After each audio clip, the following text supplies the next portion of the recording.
Magandang umaga. So pupunta tayo sa gym.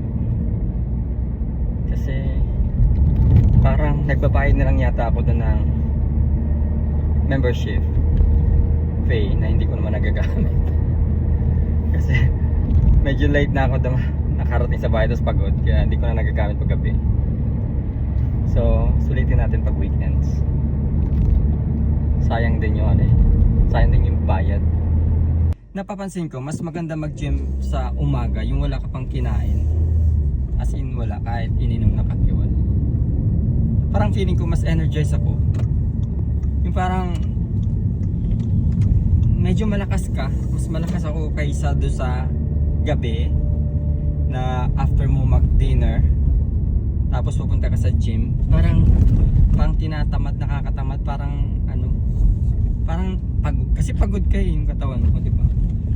Parang hindi ka masyadong malakas. Kahit sabihin mo pang kakatapos mo lang kumain. Pero sa umaga, feel ko talaga siya pag mag-gym sa umaga. Siya maganda yata yun kasi nga yung mga na-stored na energy mo sa gabi, magagamit mo na siya. So hindi siya magiging taba. Di ba? At saka medyo matagal yung session mo. Mas nai-enjoy mo yung session mo kasi hindi ka parang kapos sa energy. Kasi pagkatapos mo kumain, parang gusto mo na lang umupo na lang, di ba? Parang ayaw mo nang gumalaw-galaw, mag-relax na lang. Hindi naman to talaga kalayuan sa bahay, yun nga, mga ilang minuto lang.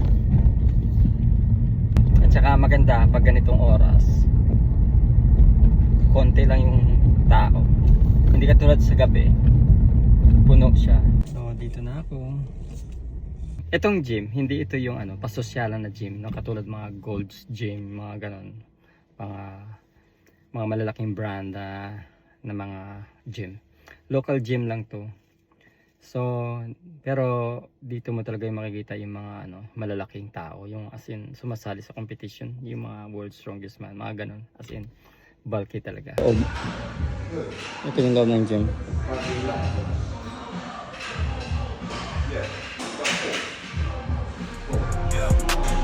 Never be the same. Looking back at the past, all the lessons that I learned. Every fall, every loss was a bridge that I burned. Now I'm stronger, now I'm wiser. Got the fire in my soul. Every step, every breath, getting closer to my goal.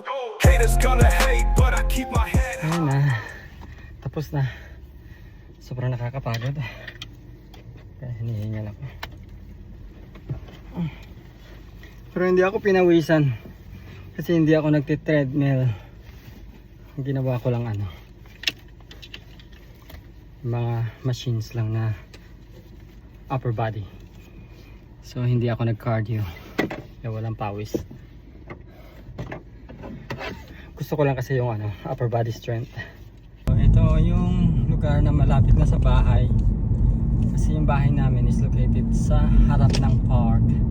So yung mga puno na yan, it's a part of a park.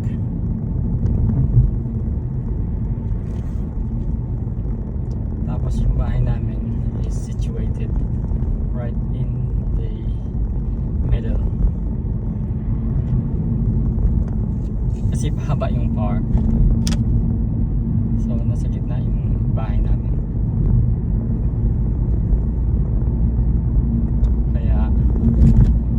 Kaya karamihan sa, oh my god, yung babae nasagasaan yata yung kalapati. Sinaid niya yung kalapati. Akala ko nasiraan siya ng kotse. Kaya pala yung mabubuhay pa kaya yung kalapati. Akala ko nasiraan siya ng kotse. Hindi pala. May nakasagasa sa kalapati. So nandito yung bahay.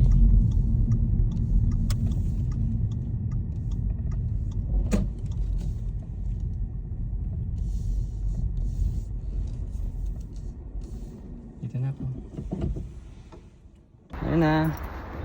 Feeling fresh, feeling energized. Kakapagod. Kita kits for another video. Bye-bye!